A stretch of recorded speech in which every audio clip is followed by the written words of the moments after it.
Guys, मैं हूं शिखा। आप सभी का अपने यूट्यूब चैनल में स्वागत करती हूं। आज हम आपको भक्ति काल के बारे में बताते हैं। भक्ति काल का समय 1375 से 1700 विक्रमी तक चला है। अन्य नाम उसके क्या थे? एक था भक्ति काल, एक स्वर्ण काल, लोक जागरण काल, स्वर्ण युग। भक्ति काल किसने कहा है? रामचंद्र शुक्ल ने भक्ति काल कहा है। स्वर्ण काल किसने कहा है? स्वर्ण काल कहा है जॉर्ज ए ग्रेसन ने। और स्वर्ण युग किसने कहा? बाबू श्याम सुंदर दास ने। लोक जागरण काल किसने कहा? हजारी प्रसाद द्विवेदी ने।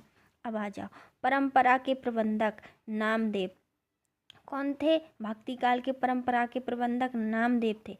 इनका संप्रदाय कौन था? वारकरी संप्रदाय के थे। ये कहाँ फैले हुए थे?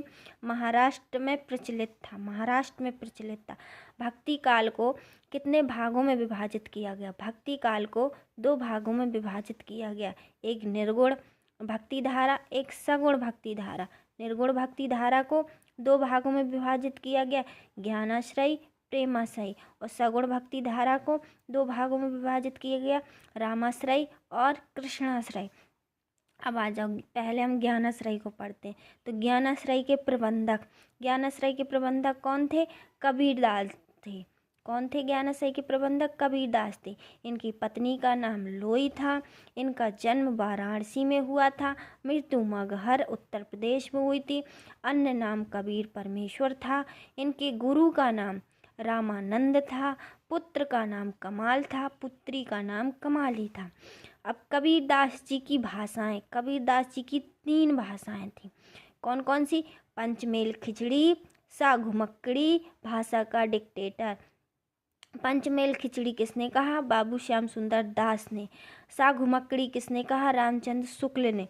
भाषा का डिक्टेटर किसने कहा? हजारी प्रसाद द्विवेदी ने।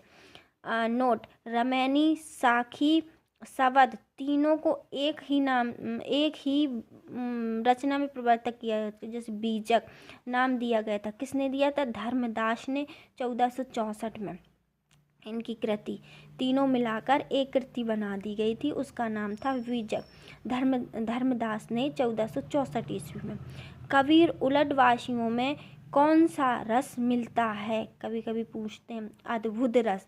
कबीर की वाणियों का सबसे पुराना नमूना कौन सा है? गुरु ग्रंथ साहित्य में मिलता है। Bye bye guys.